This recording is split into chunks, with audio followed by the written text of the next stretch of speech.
Welcome to Fantasy Island. The plane. Yes, Barry's trying to do her impersonations.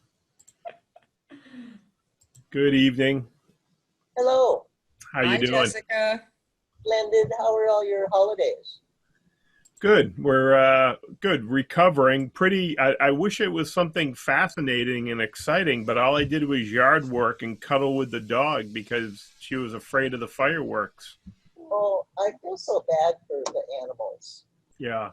It's hard, and they hear so much better than we do that, it must be I know for some of them it's painful. So. Yeah. Yeah. It is. Hey, Alan. Good morning. Or good Morning. evening. Yeah, I'd like to get a rise. Look at her face. If I could repeat this morning, man, it would be a great day. So you speak for yourself, okay? Yep. I'm only on 10 cups of coffee, so no blame I me. slept in this morning. No, actually, I didn't. I had another Toastmasters call, but that's okay. Yeah, Alan, we were just talking about the weekend, and my dog is afraid of the fireworks. And a lot of places around the country, they've been going every night for the last 5 days. So, Yeah, they have been.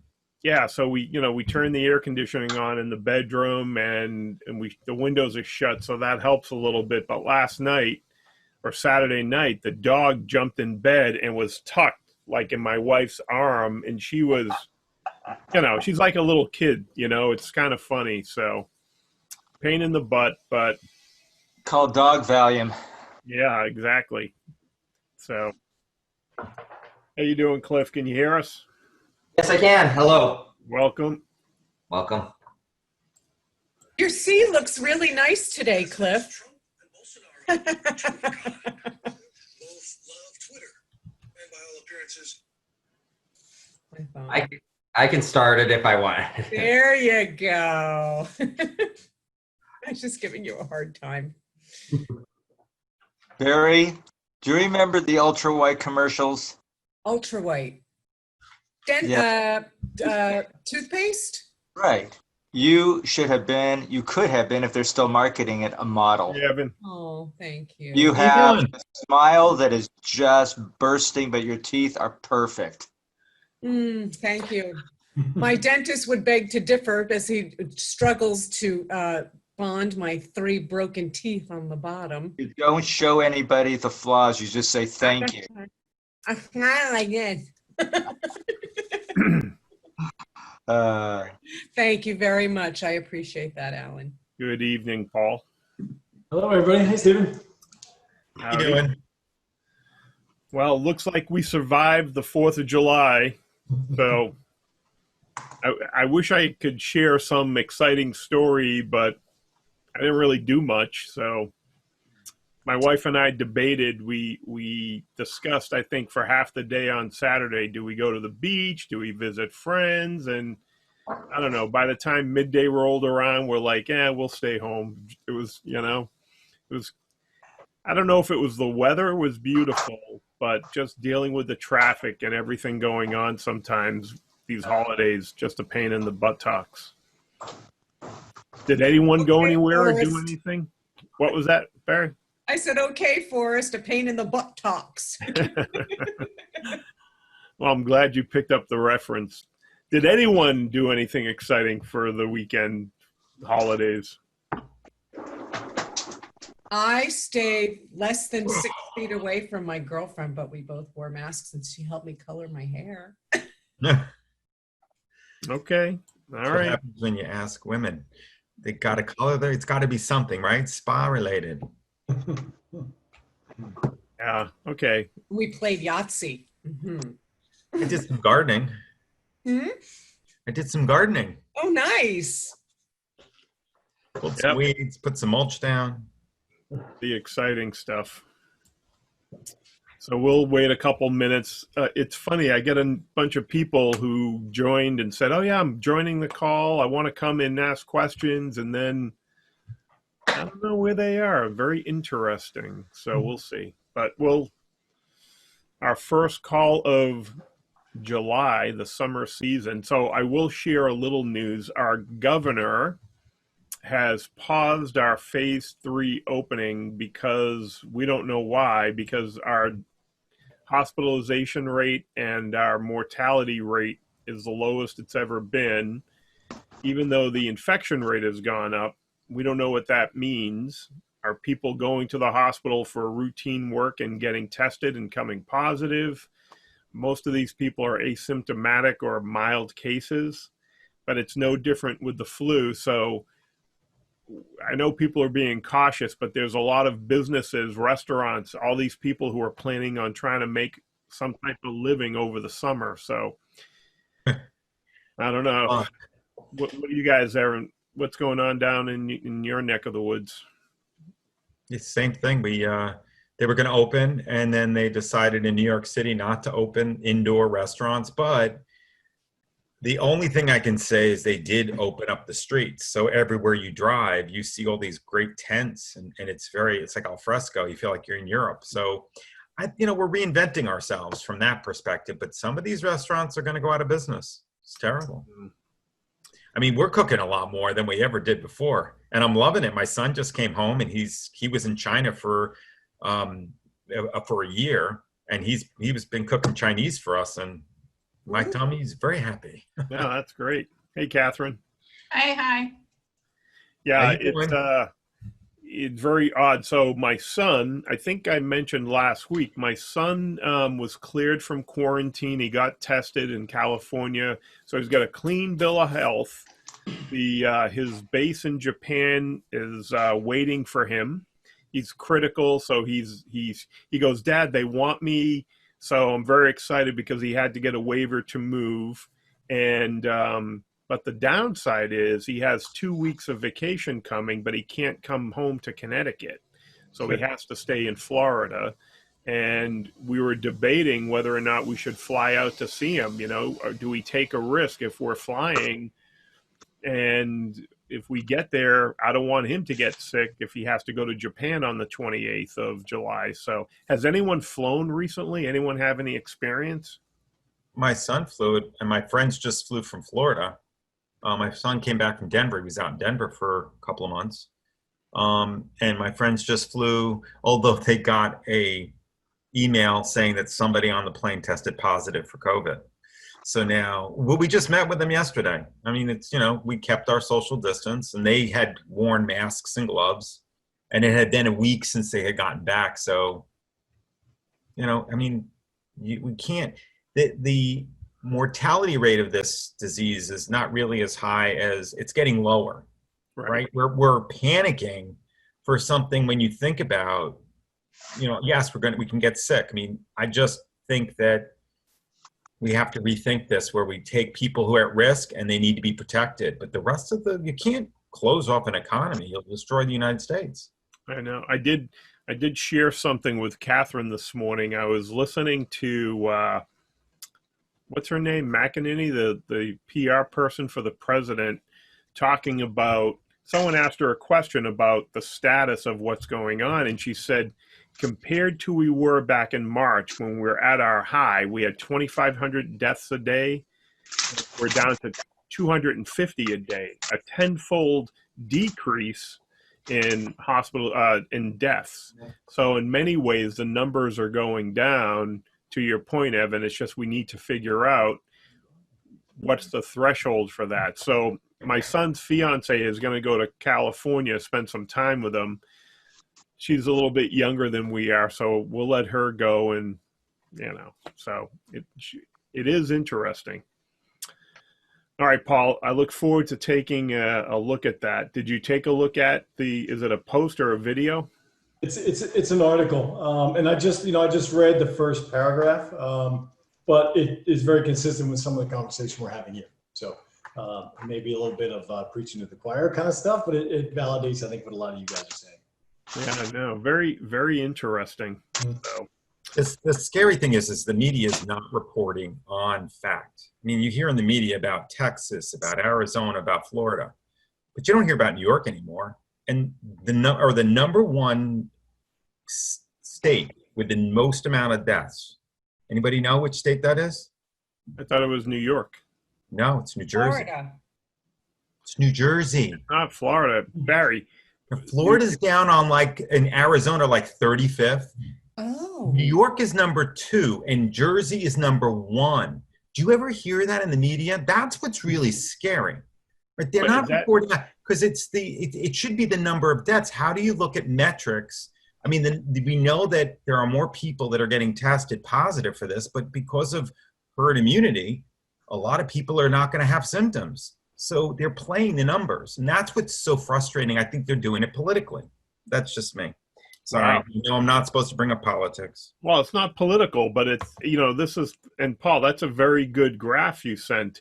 I was talking to Barry last week and I was, again, statistics, death per 1,000, right? I think it was 155 in New York, or was it 100,000? And then, For 100,000, I think. yeah, and Florida had 15 deaths per 100,000. That's the number that's the most important. Well, the thing was, the governor in Florida was giving the governor of New York was giving the governor of Florida a hard time about opening up and all that. The other thing in New York that came back to bite him, 40% of the deaths came from the nursing home issue, which has been, again, minimized again. So, again, crazy situation from a business standpoint. So, again, I'm on a couple of chambers on their board, and we're trying to figure out, how do you help businesses prepare? What do you do with people who are collecting unemployment because they're not working? That's going to run out at the end of July. So it's very interesting. Connecticut is doing well on virtually every level, but now we're told we have to continue. And so I don't know. We'll see. Well, I have subscribed. I get an email every day. The John Hopkins Center for Health Yep. gives COVID updates, and then also a Wall Street Journal one or the New York Times or something. And what I'm finding is that how we get it, how it's spread, it's always changing. The latest is now that you get it more often with family members, even though they said, the family, like the mom and the dad and the kids, if they stay home and they're just with each other, and no one started out with it, that they're fine, and now they're finding that's not the thing. And they're saying that now you don't get it by touching surfaces so much as you get it another way. And It's aerosolized. Yeah, it's getting to the point of, does anybody really know what's going on?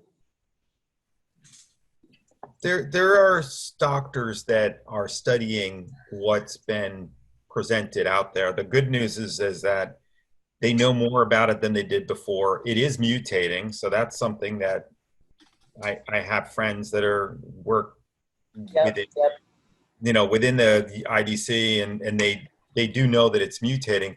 Not necessarily getting more virulent, but it's getting more contagious. That was one thing I heard. The mutating I read about wasn't in the long run going to be as bad, but in the meantime, it was more likely. But see, this is it's kind of depending upon your source, what day you read it, those kinds of things. Yep, it's weird. Before we go ahead, Melissa, welcome. Can you hear us? Yes. How you doing? Good. How are you? Hi. Good. We were just talking, Catherine and Melissa, and anyone do anything exciting this weekend before we forget? Most of us have come to the conclusion that we had a boring weekend. Somebody here must have done something exciting. I got stung by a wasp. Okay, go ahead, Catherine. I was just going to say the parade went down my street. Well, that's nice. And Melissa, you were food for thought? Yes, I was. Good one. Excellent. Very good one off the cuff of your sleeve.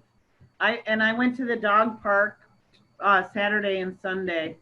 So that was fun, kinda, sorta, yeah. Yep. Boring. And my little dog is so scared of the fireworks, so I had to be around for her. Oh yeah, and I did at the last minute decide something compelled me to go to a there was only 6 people at a little barbecue. I made myself go. Even though I probably shouldn't have left my dog, I'm like, you've got to get out of the house. You need to do this. Just go.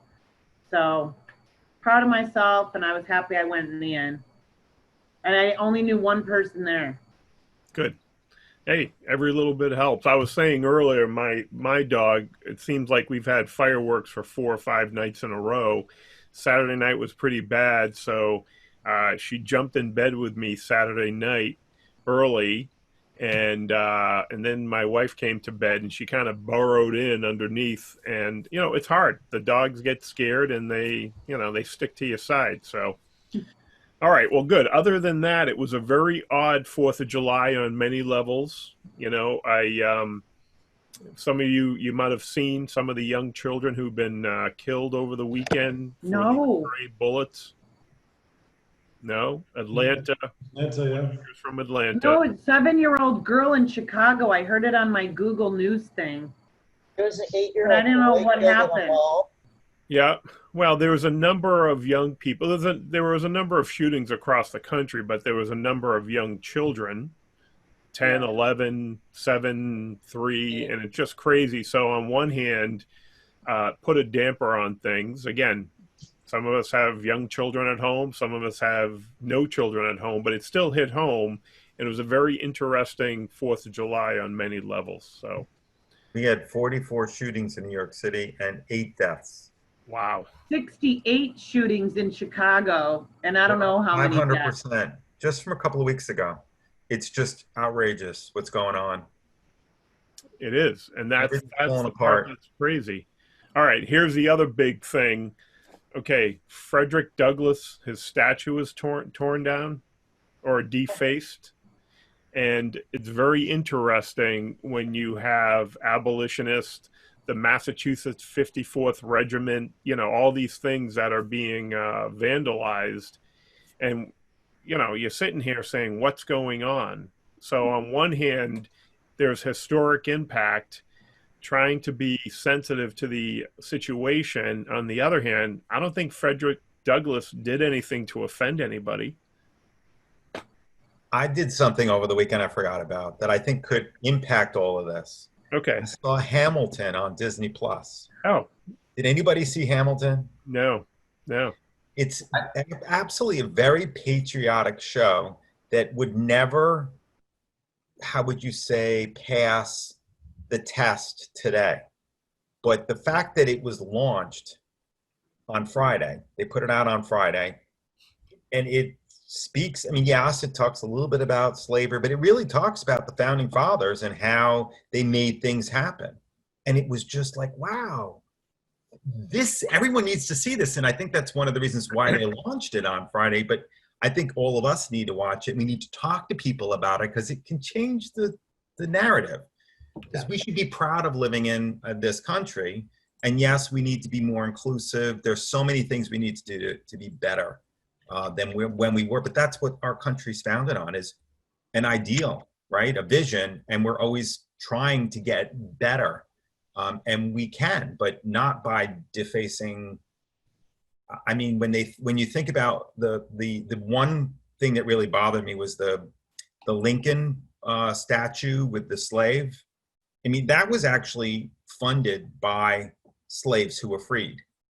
And the story behind it is so rich, it's so amazing that the fact that anybody could try and destroy it is just, it's Why? unreal. Abraham Lincoln was for, he was That's his against point. slavery. That's his point.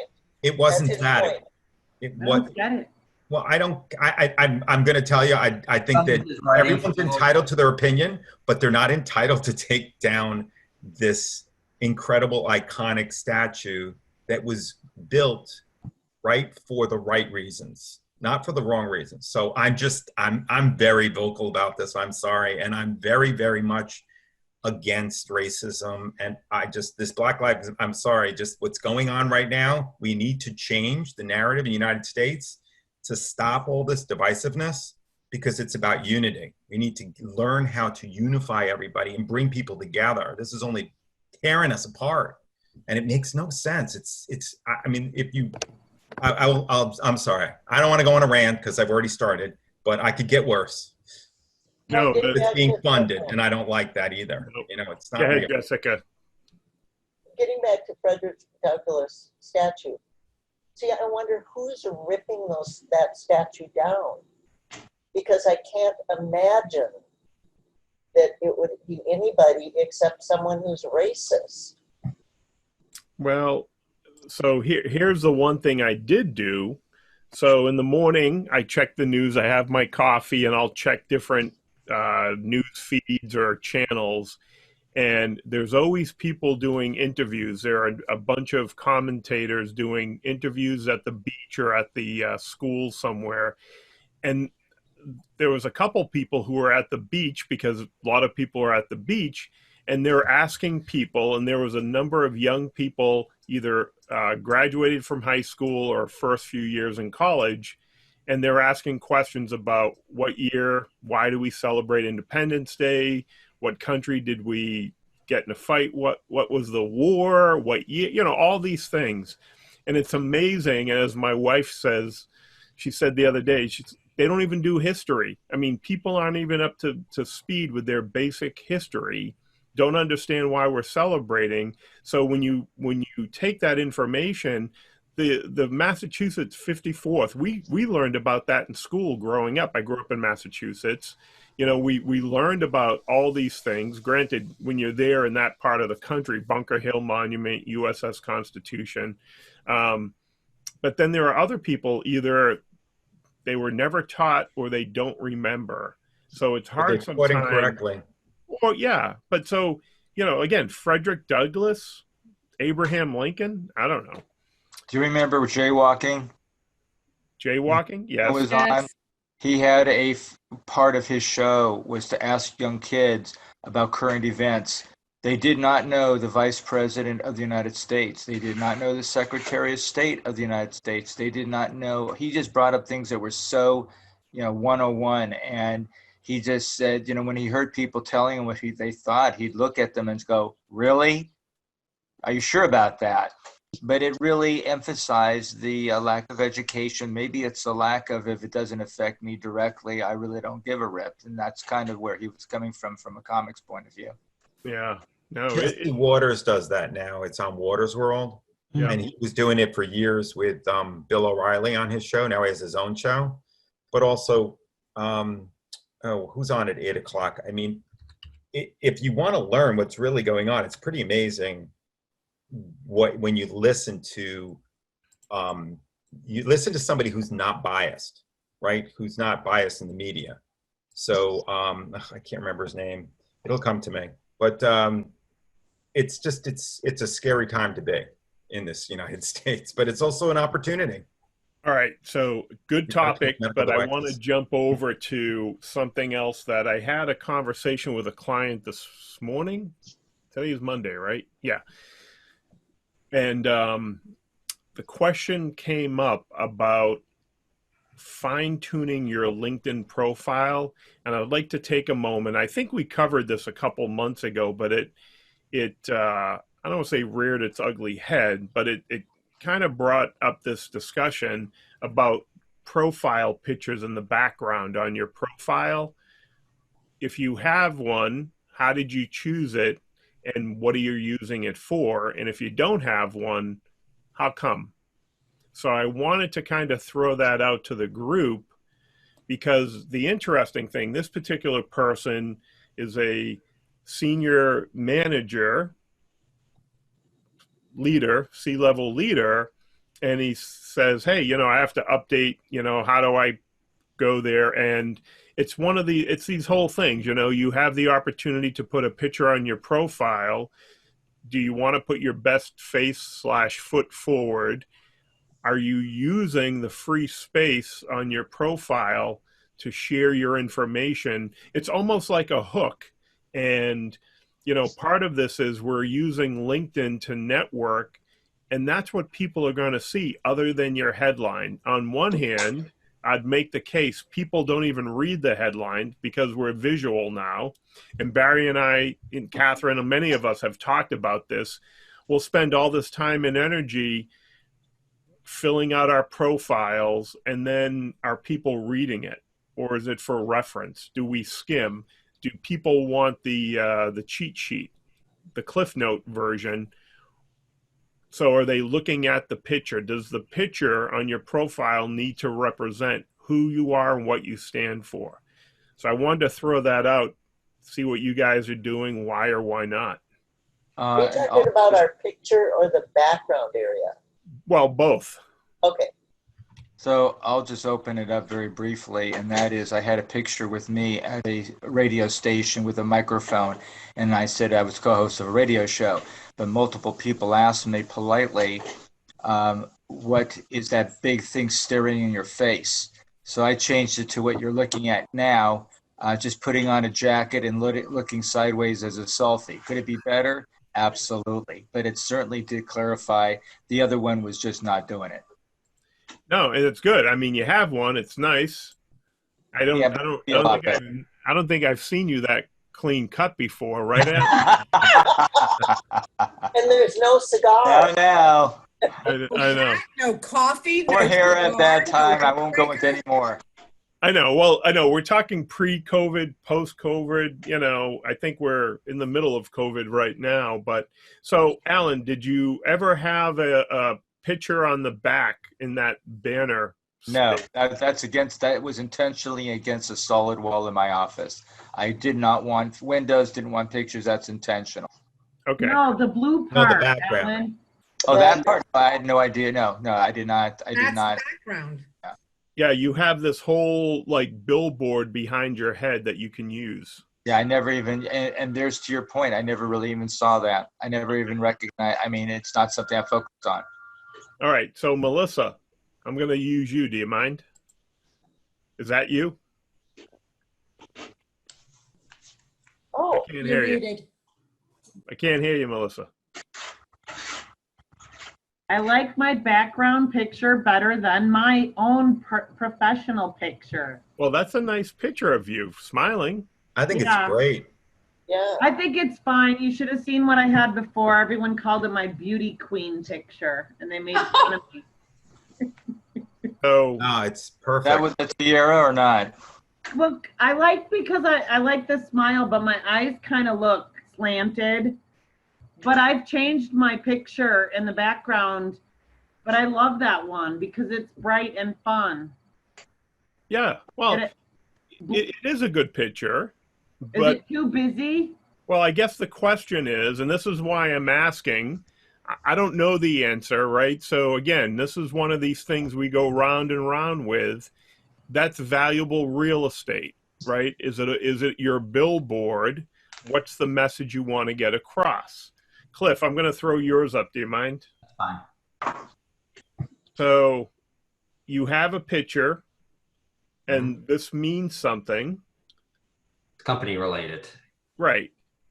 So is this a heart, I assume? Okay. So, but this is tied in to what you're doing. You have a nice professional picture. So this is serving you. You're taking advantage of the real estate space. So it's an embarrassing question. How do you choose, or how do you select the picture for there? Because that must have been a generic one put on for mine. Right. So that's blank. When you're ready to put a picture up, you can go to your profile. You can hit this little edit button next to the profile, and it will allow you to edit your profile. But right up here in the picture, there's a pencil, Alan, and you can edit your picture right up there. Okay, so that's okay. The pencil. All right. All right. I found there's a site called Canva.com. Yep. That was free for a month. Yep. But I had some fun trying to figure out what I wanted to do with mine since I changed my direction. At one time I had everything that I was doing with medical devices and training. So it was idea, I don't have that up anymore, but it was words that was like an anagram of all these words. But I was able to put in LinkedIn design in here, and it was able to give me just very professional looking, right? But then I also, with this, I could put words in the background and make it very professional and not have my head in the way, so it doesn't look like I just piecemealed it, because I wanted to put cultivating optimism. And I also wanted my pro attitudes in there. So Yeah, no, I use this all the time, Evan, and this is a great tip. And again, if you're communicating, this does have some great templates and it allows you to tell your story. So part of this process was using these images to tell your story. Jessica. Yeah, Melissa. What do you use it? If you use it all the time, what do you use it for? Not to be too personal, but. Well, so a lot of the reminders, you'll notice I'll try to send a different picture in the reminders. Yes. And when I'm putting classes out, when I'm helping clients, I'll do things here, and I can share some of it. like a branding tool. Yeah. So I'll have logos. I'll have things that I'm working on, right? Here's the MVP Club. This is where I used a simple program to do some work. I do some branding for people. I'm helping them with their Facebook, right? I made a YouTube cover for one of the chambers that I do some stuff with. So there's a lot of save the date things that you're doing. So for you, if you're making a post and you want to have an image, not everyone has the capability. Microsoft Word, Publisher, PowerPoint, you can make simple graphics, but if you think about all the things you want to do, sometimes it's nice to have a program. I think it's $12.95 a month, but it's part of marketing, right? I would take the money that you spend on LinkedIn and maybe invest in this if you're out there posting or sharing things. But again, I do that because I'm sharing information, and sometimes people don't read the post, but they do look at the pictures. So, there's Barry. We were fooling around. So there's a lot of different things that you can do here. I think I made my kids with this one. When Yeah. you know, so Oh, so that's great. yeah. But that's what I do. But I guess the question is, if you're using it, how did you choose the background? Evan, did we look at yours? No, not yet. Do you have? Let me pull it up. Absolutely. Put a lot of time and effort into that. Right. Well, you don't mind if we give you feedback, right? Absolutely not. Oh, look at that. Cultivating Nice. optimism, pro attitudes, healthy thinking, healthy eating, healthy living. Excellent.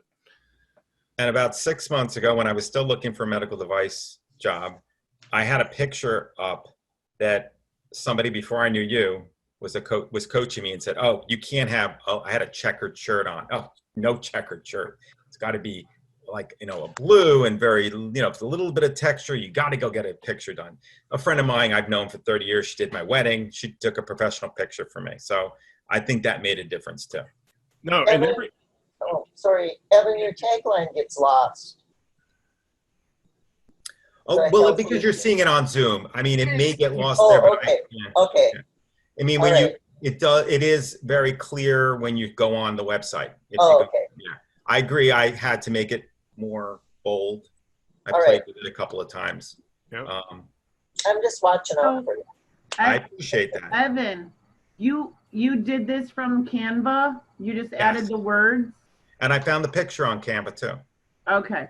I wanted, something Curious. that instilled optimism. yeah, I live with a graphic designer artist, right? And she can make all of these things, but she's working. She's got her own stuff to do. And when I need something simple, this is a great go-to tool.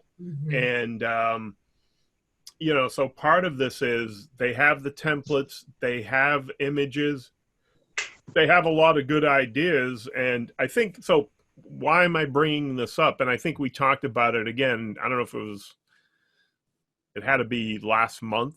This is June, July. It could have been in May. But the whole thing about marketing yourself and positioning yourself, what are people seeing when they go to your website? What are other people see? So when you put the effort and energy into having a nice picture, a graphic with a message, it resonates. And if you have something that's inspirational, motivational, or more importantly, shares your philosophy on how you help people grow their business or impact the company or represent the company, it's going to separate you from the crowd. So it is, and again, it's one of these things that we struggle with. And going forward, there's a book out there. We're going to be doing a book club coming up in the MVP Club next month or in September. I think it's a good book called Tooting Your Own Horn Without Going Overboard. And it's one of these things when we talk about positioning ourselves, it's hard because we're told not to talk about ourselves, let our actions speak. And yet somehow people are supposed to, through divine intervention, ascertain what you can do for people. So I think it's important, and we struggle with it. And again, I don't have the answers. I'm just throwing it out for discussion. Paul, did we take a look at yours? Do you have anything up? Nothing too interesting. I forewent the traditional headshot though. Nice. Is that you jumping off there? Yeah, that's me in New Zealand. Wow. That's a bungee jump? Yep. Excellent. Yep. Brave man. Thanks. So And, I played with a couple of images on the banner space here, but I just came around to, I think I'll just abstain. I mean, there's nothing, I had like a beach scene and it just didn't seem appropriate for what I was trying to get across. So I just sort of, kicked it down the road. I don't know, but Paul, if you have a good picture of this, I can see this up here with some nice inspirational quote about, getting outside your comfort zone, taking chances, overcoming adversity. That's a nice picture message to Getting comfortable with being uncomfortable. Yeah. Take the lead. Go ahead, Jessica. Sorry. Yeah, no, good input. Thanks. Yeah, good thoughts. Okay. Yeah, I'll that's move that a over. great conversation starter. Yeah. If you're Yeah. networking with someone, saying, that's me in that picture. Like, wow. It has been, it has kicked off some conversations, and a very few people that have done it, immediately it gives you sort of a common ground, Yep. Great door opener. Jessica, I'm going to pull yours up. Good, because I have some questions. All right, there you go. First of all, you had mentioned before a time or two ago about is it a good value to sign up and pay for LinkedIn or not? Yep. And I got this thing that said I could have a free trial. So I thought, I'm going to, because what's frustrating is I'll get all these messages about how many people looked at my profile, but I can't find out who looked. And so I thought that if I, did the, paid the money, although I was still on the free trial, that I'd get more information from that part, and I don't get any. But then I got this email or notice that I could have myself, see that looks like I'm an oxen with a green Open thing to- around. Yeah. Open to network, oxen. Yep, I get it. Yeah. And I just think it's odd. Well, you know what? It's funny. There used to be the Lions, right? The LinkedIn open networkers and all that. And the truth is, you're in a couple of our medical groups, right?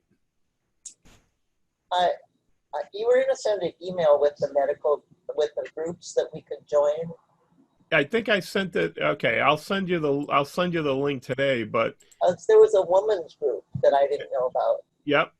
So yeah, you're in medical device sales professional, but there's a couple other groups. If you're in those groups, I think people are expecting you to network. I don't think you have to tell people. I mean, most of us are here to network on LinkedIn anyway. That's what it is. It's a Steve. network tool. It doesn't say open and network. It says open to work. Yeah. Oh, okay. There you go. If you're Thank you. looking, I thought it Yeah. said network too. I know. So that's a good feedback that it isn't really clear. People could inadvertently read it open to network. Or, Jessica, go to Canva and make a sign up and, make your own background and put your own message there, right? So Yeah. you know, the nice thing is Canva gives you all of these designs. And I think part of this discussion, and again, I know we've talked a little bit about it, communication is so difficult, especially we're doing it remotely. We think people are looking at the same thing. How come I understand what I mean, but you don't? You know, it's one of these things. So it's again, this is an opportunity for all of us to do it better. Barry and I, we laugh. Many people reach out to us thinking we're recruiters because we run the group, and it doesn't say recruiter anywhere on our profile. And I'll tell people, yes, I'll keep my eyes open for you. I can network, but we're not recruiters. But the assumption is there are a lot of recruiters out there that are running groups, and you know, we kind of laugh about it. On one hand, I don't know how to change that. So finally, I had to put performance coach on my name just so people would know what I'm doing. And even then, people, I still get, can you help me, you know, or do you have any job opportunities? And I feel bad because I don't, but I do run across things and I share it with people all the time. So. And Jessica, I'd like to point out one thing about your, I forget what they're called, the green thing. There's a word for it and I'm blinking out. Banner? Anyway, yeah, it's not really a banner. It's a graphic. It's the graphic that she added on top of her profile photo. That's what I'm talking about. LinkedIn contacted me saying, do you want to have a, you know, mark your, they offered that, and I clicked yes. Then I saw what it looked like and thought, I don't like it, but I'm gonna wait until I talk to the Zoom group. So that green graphic is something that LinkedIn put on your profile picture? Yes. Interesting, because it It's used to an be option. I got the same thing too if I wanted to, and I said no. And this is why I wanted to talk about it. Because I think it's odd, but then again, it's only me. Maybe this is something that maybe she would say, yay, somebody finally did this. And then we'd all laugh, but no. Actually, Jessica, Steve and I have had this conversation with a lot of people, and I wrestled with it myself. But it's always easier to find a job when you have a job. So I always wrestled with whether or not to tell people I was open to work, because that's telling people, that may be telegraphing to people that you're not working. And there is that button that you can push on the back end that tells recruiters that you're open to new opportunities. Because you always want to look like you're successful at what you're doing so that someone can steal you away and make you successful for them so that they can take advantage of it. But if you're sitting there going, I don't know, I kind of need a job, they're gonna be like, oh, well, there must be something wrong with her. She doesn't have one. It's a very slippery slope. Right. But again, it was an option I was given. I clicked on it, I saw it, I thought, this doesn't make sense to me. Plus, it's very poorly executed, even if it were a good idea. Yes. But I knew that I'd be talking to you guys within a couple of days. And that was also, Steve had brought up that, is it worth it to pay for LinkedIn? And this is another example. I think this is a bad idea, and LinkedIn is advocating it. So I just thought this would be a good discussion in the near future is I canceled my pay subscription for 3 months, and you went on it. And I'm curious to know in another few months whether or not you're going to stay on it or come off of it, or whether, because already I'm seeing who saw your thing, and I'm like, before I could just click on it and see who saw me, I can click on, send them a message immediately, and now I can't. And I'll be honest with you, I'm not so sure that I will go back to paying. I don't really care who saw it, as long as I know later on they're going to contact me if they're interested. Right. Ellen, I thought I'd be able to see who saw, get a better idea. That's what I mentioned early on. one of the reasons I even thought I'll just do the trial is because I wanted to see that. I used to be able to send them a message saying, hi, I saw you, you know, I mean, nicely, graciously, but I noticed you looked at my site. How can I help you? Or, you know, something like that. And I anticipated that would be the options still, and it's not.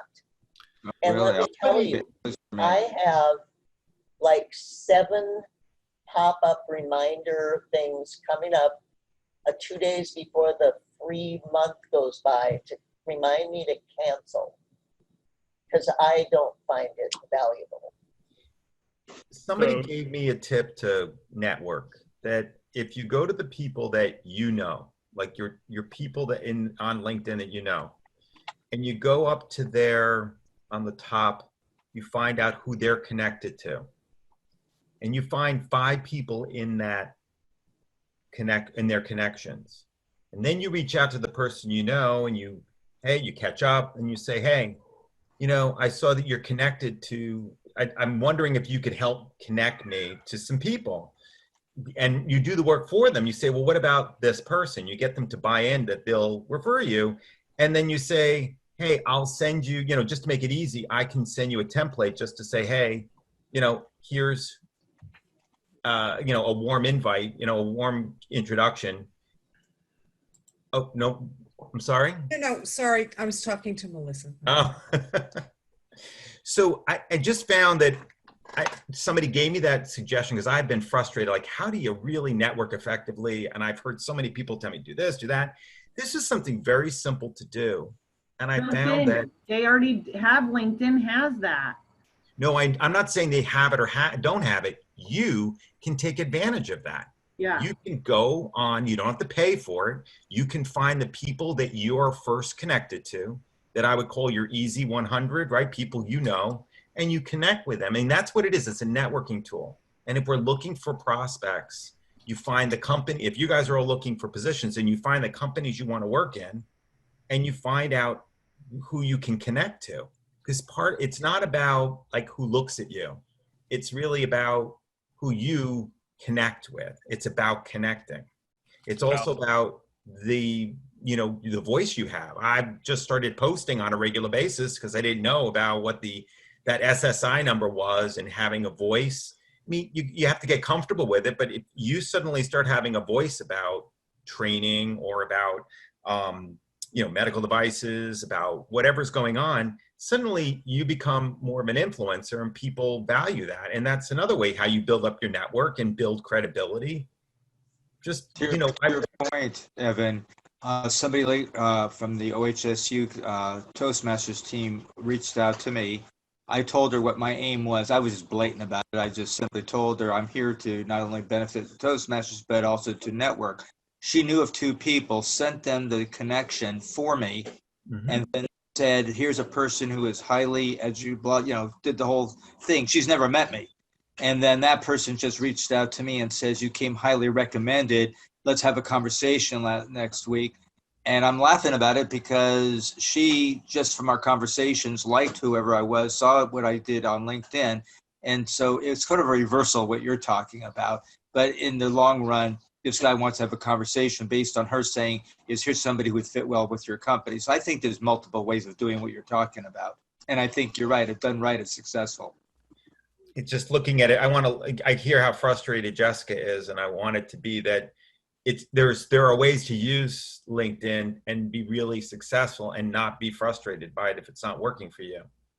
Hey, Jessica, the one thing that's very interesting, there are a number of recruiters that will look at profiles but have their settings set to anonymous, so people don't know they're looking at them just because they're stealthy, right? They want to go under the radar. So that whole thing about who looked at your profile, it's great for LinkedIn because they want you to spend money to send messages to them. If somebody wants to contact you, they'll contact you. And this is that we straddle this line here on what's best for you versus what's best for LinkedIn. And again, you're going to get out of LinkedIn what you put into it. So if you go through your first connections, you follow up with your second connections. Evan's point is right on. Many of us, and Barry really, it becomes the expert, and we've laughed about this, the 6 degrees of separation. Everybody knows the person they want to be working for, or their next client, or their next boss. It's really only 2 or 3, possibly 4 connections. But part of that is being very strategic and saying, where am I going to focus my energy, and what's the message that I want to get across? So LinkedIn is recommending stuff to you for the most part to get you to spend money to send messages so they get paid. The recruiters are paying for a recruiting package. They have access to basically all of our information. So if they want to reach out to you, they type in their keywords, they look under their specialties, their industries, their locations, they know what's out there. If you want to be attractive, you want to position yourself. As Alan said, put on the lipstick so it makes you look good. I'll let Barry comment on that part. Well, I was just going to speak to the whole thing about networking and degrees of separation. And I'll tell you a story. I wasn't going to let the cat out of the bag yet, but this is a good time.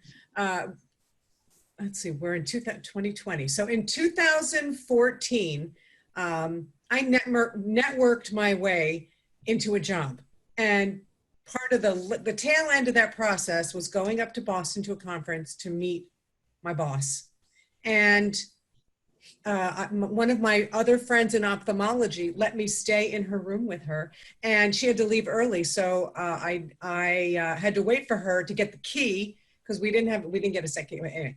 So I was sitting in the lobby, and I met this couple. There's this little short woman with spiky hair. She looked like a cross between Billy Idol and Peter Pan, but she was a woman. She was adorable. And she was this tall, and her husband was like a cowboy. He was like way up to there.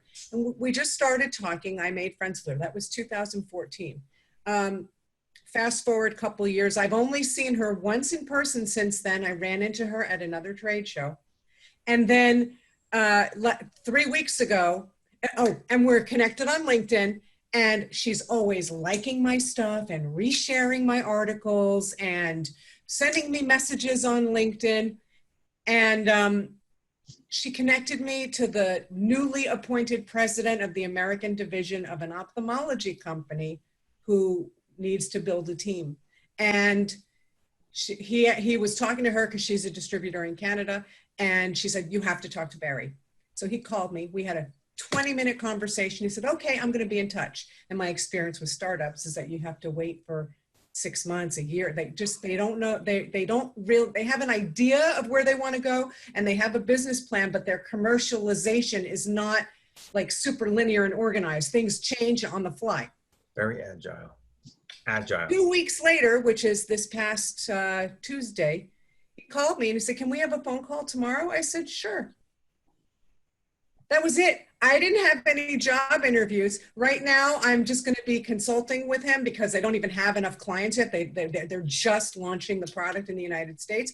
But guess what I'm doing? I'm the person that's going to be the liaison between the distributors and the manufacturer.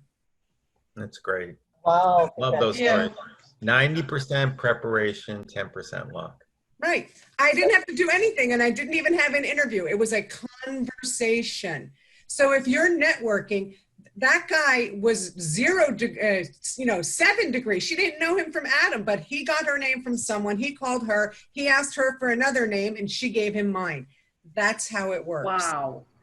And I do have an interview coming up. I didn't get on the call right away with another one with Pfizer, with this All right. with the recruiter on the 10th. So in a couple of days here. That's great. Congratulations. I'm hoping it might only be phone because I'm too tan. What do you mean you're too tan? She's out. I don't want to do Zoom. I don't want to do video. They'll be like, what are you doing this summer? And I'll be like, I'm all tan. Tell them you're a lifeguard and you save lives every day. That's what I do. Self-tanner. But the pools are closed. But I'm practicing. I'm waiting for that ideal moment. Come on, overcome, improvise, adapt. Right. I know that was a little bit of a long story, but I just wanted to That's show awesome. you. Gives me hope. And Evan too, you bringing up that, because I have so many connections and I'm not reaching out to them. And I could. It's more. an incredible And that's tool. how I got LinkedIn. my last job, was at a somebody that I had only met once in person at a conference. But it was kind of twofold, because then I was going through my phone. I think I told you that technique I use sometimes, where I'll just randomly pick a name and then I'll go through my phone and then I'll call like 10 people. And That's great. another one of little tricks I do. But these people I only met once at a conference, and then I ended up getting my last job by calling them out of the blue. Melissa, how come when we were kids, when we called random people, we got in trouble? Is your refrigerator running? That's right. True. There was no caller ID either. That's funny. Yeah, I just call random people in my phone book. I don't know who they are. So, all right. So other questions about your background picture or other pictures. And again, this is, it is a challenge, but people are looking at the information you present. There's a story, right? Paul has a good example.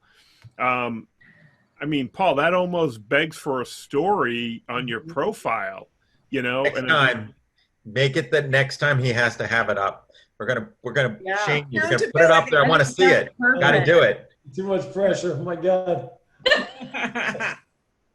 But for a long time, I had a picture when I climbed Mount Washington on my background, and it was a good picture. And I actually, let's see if I have this picture. I had it for a long time because it was a great conversation starter. And I had this on my LinkedIn profile for a long time. And I told people, 2016, I spent a week on the presidential range on Mount Washington. It was a life-altering event. It was the first time in 5 years after a health issue I was able to get back on. But it tells a story and allows you. So this was my background on LinkedIn really for 4.5 years. I did this hike in 2016, and it was my background for Zoom up until, I don't know, 9 months ago. But it was it tells a lot about who you are and what you do and why. So sometimes, you know, when we talk about pictures, 1,000 words, it's very powerful. So big question. What are you going to do differently? What do you want to do differently? Why or why not? Is there any value? Melissa, I love that picture. I want to climb all those mountains on your picture. So did you climb those mountains? Why did you choose that picture for your background? Because it's pretty, and I was told that it had a lot of blues. I like Jessica, that one would be a good one for a background one too. But I'm thinking that I need to do something more personal, that I did hike, and or like I want to spin this off of you guys. Like, I have a cool picture that we got of a campfire, and so I don't know about putting that in the background, but I've heard research shows that a blue background is the best, and that's why LinkedIn picked that one for the main one for everybody, the default pick, because blue is the easiest on the eyes. So that's I have a winter, when it's winter, I'll change it to a winter one, more wintry with snow. So I have a couple of different ones. But I think I might even be able to add, like, I made a note of, I like when you said overcoming adversity, but So I think mine needs to be a little more personal somehow, and I'll have to figure that out. So I'm gonna go through some more of my own pictures, but or even like this summer, I went to the Collegiate Peaks and camped there. If I found one of the Collegiate Peaks and somebody with blonde hair, I could steal that. Well, Melissa, here's the thing. I think, when we look at these stories, again, we're all telling our stories, the who, the what, the why, when, where, how. Take something from your brag book and share the story. So this particular story, this picture I took from Wildcat Mountain on a Tuesday afternoon. We were 3-4 days away from getting to Mount Washington up here. So this was a beautiful view of Mount Washington. When we got to the Mount Washington 3 or 4 days later, I forget, it was overcast and cloudy. But on Tuesday, it was beautiful. So it's interesting in a short amount of time how things change.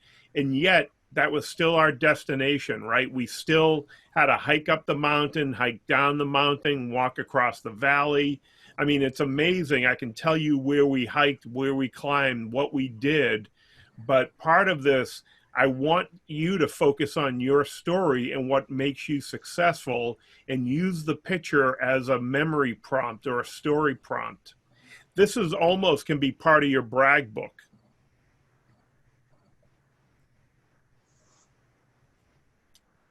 Other questions, thoughts? Paul, you got a great brag book. Expand on it. I'm sure. And I like the ideas. This is, I'm jotting down as you guys are talking, I'm getting some ideas kind of rushing in. I'm jotting these things down, so I appreciate the input. Yeah, you're welcome. Other thoughts, questions?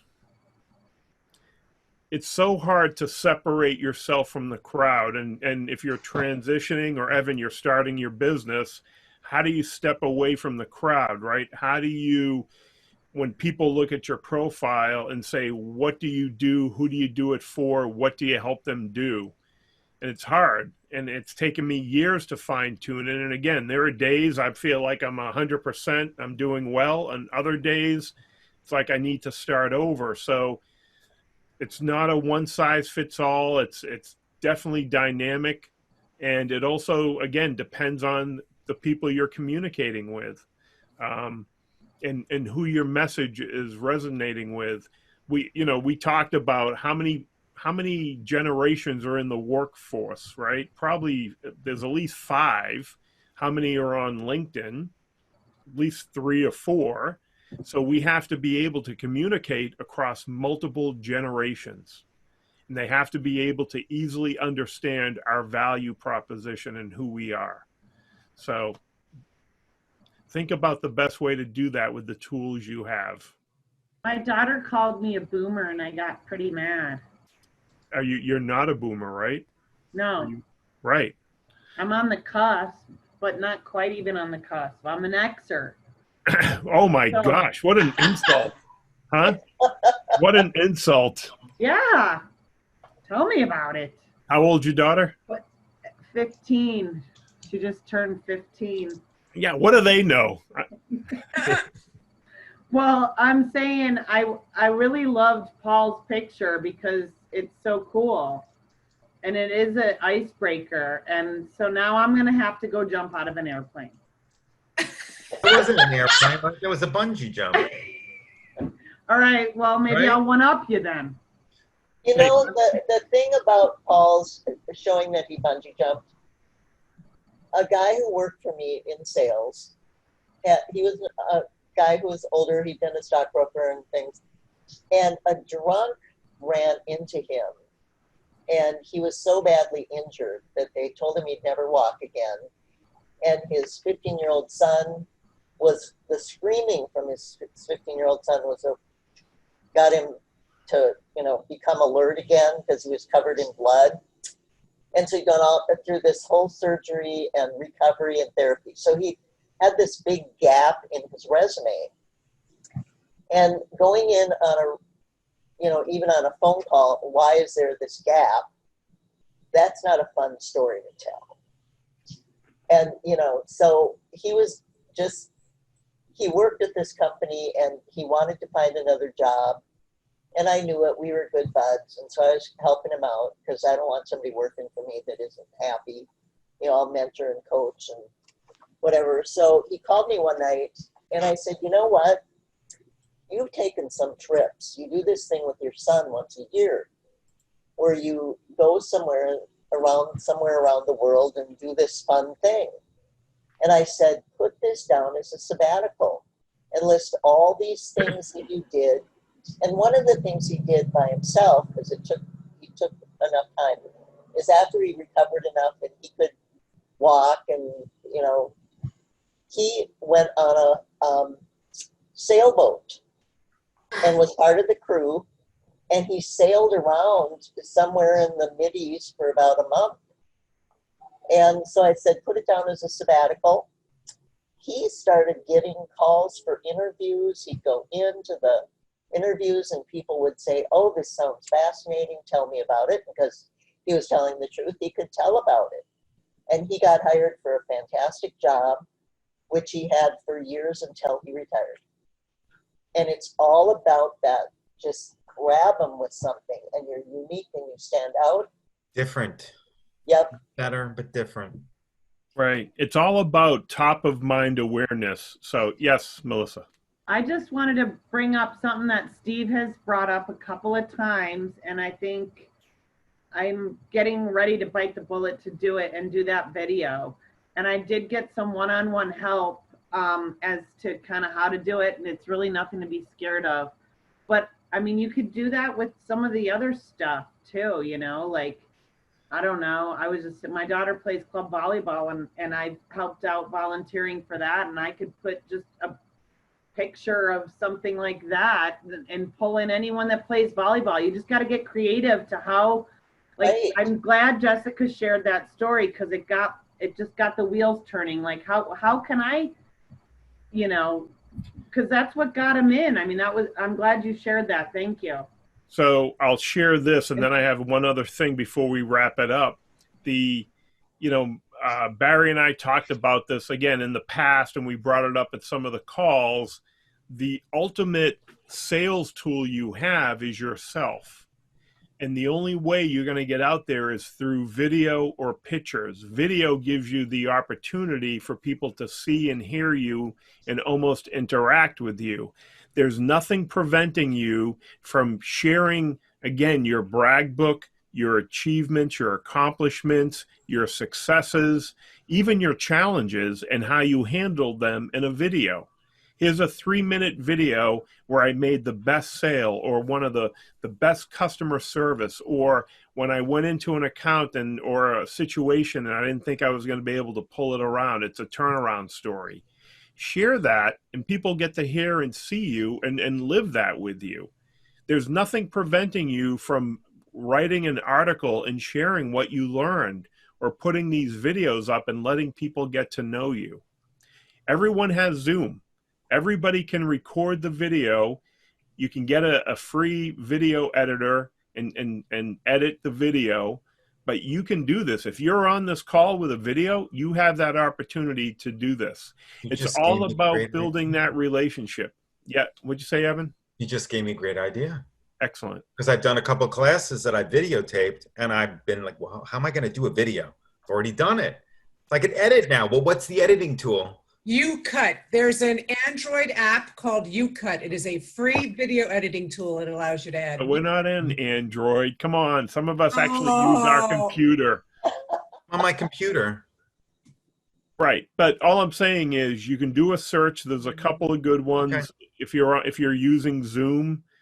But the other big thing I want to share with you, if you're on LinkedIn, take a look at your video. Also, make sure your contact information is updated, because if people go to your contact information, you don't have an email address up there, you don't have a phone number, and they want to get in touch with you, it just gives them other options. Make it easy for people to send you an email.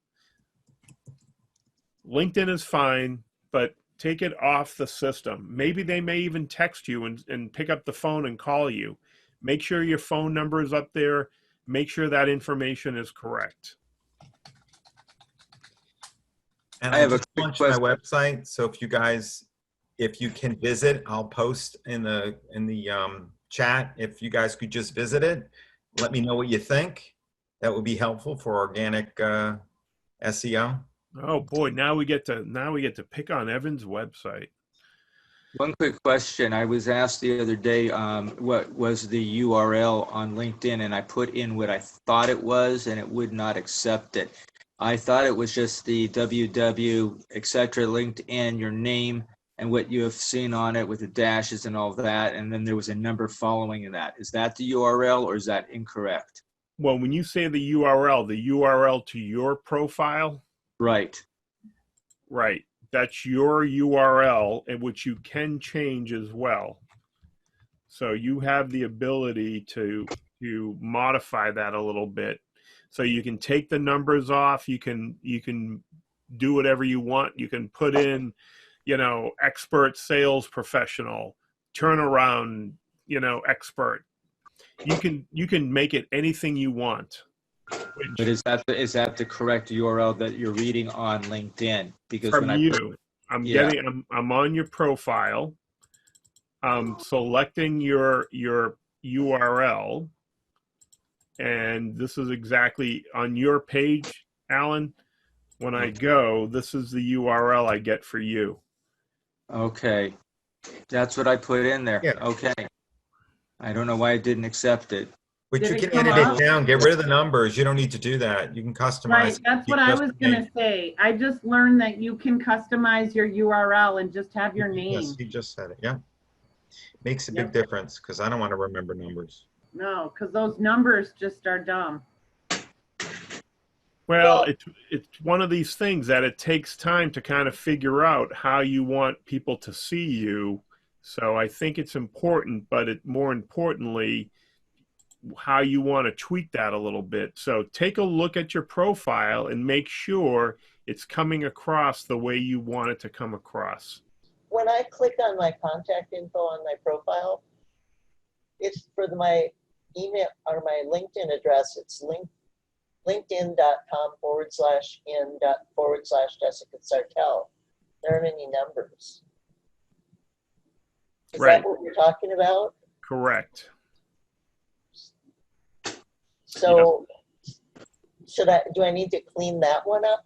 If you can, it makes it easy. But part of this is usually if you're going to share your LinkedIn profile on a resume or any type of networking information, the shorter and the simpler it can be, the better. So But how do I change it right? I pulled up my contact info. It's got my I got to profile go, with guys. it. I'm getting a phone call. all right, Have a thanks, great Evan. night. Have a good Okay, day. bye. Take care. Bye, Evan. And then it's also got my email address. Right. And so I could edit. Can I just edit this and LinkedIn will accept that now it's Yeah. available without the For the forward most slash part. and the in? For the most part, yeah. Okay. Yep. Just go through and experiment. You can't break LinkedIn, and if you do, let me know. Well, I have a nephew and a niece I have nibblings who work at LinkedIn. And one of them's in the technical department. So All right. I'm prepared to give them a bad time. But, All right. So listen, it's 8:12. I know some of you have to jump off. Anybody have anything they want to share or want to throw out to the group before we wrap it up?